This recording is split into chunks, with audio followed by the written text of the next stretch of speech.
Good morning. Did you miss me? So, hey y'all.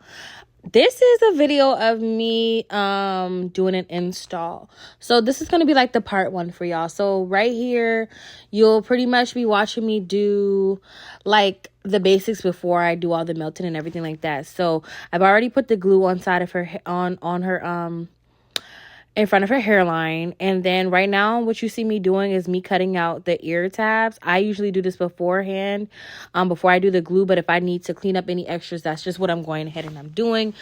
So I like to go in. Normally I use a razor for this, but all I had was my shears. So literally I'm just taking my shears and going in a jagged motion, which would still give me the results of how I would do with my razor. So after I cut off that excess lace, then I'm just going to go in and work on more of the melting process and prepping the hair for the desired style that she would like. So your hot comb is going to be your best friend whenever you're whenever you're doing lace, period. The hot comb is going to be the best friend for getting the lace melted, for helping getting the lace, not even the lace, just the hair, flat as possible. So I like to go in with my wax stick and then my hot comb, and I go over it. Depending on the hair texture, I may use holding spray. It just depends. So I just part each section and I literally go over it, and I hot comb and I wax stick and then hot comb. Now the pieces that you see lifting up, I'm going to go back in and I'm going to fix all of that. It won't be lifting up the whole time. And key, guys, what you want to know is it is better for you to have to go back in and add glue versus trying to remove glue, because when you do too much glue and you're trying to remove it, you will have a very, very crazy mess. It'll be way too much. And on this side, you see this side lifting.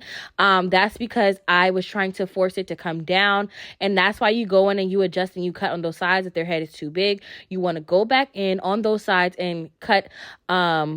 You can't really see it right here, but you go inside and you cut so it can lay forward how it's supposed to. And sometimes the glue dries too quickly on me, and I have to go back in with an extra layer, which is what's going on here.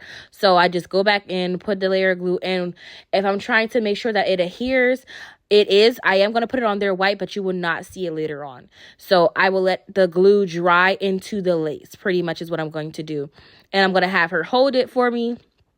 And then I'm going to go in like that. And this is just going to ensure that that spot is going to stay down, because she let me know that that side is like her sides, where her sideburns are is like her problem area. So that's why I wanted to ensure that even when I put the glue down with the white, it's still going to still dry clear for me. So now I'm just going to add my lace spray, and then I'm going to go back in, and this is the melting process. You should be melting at least twice.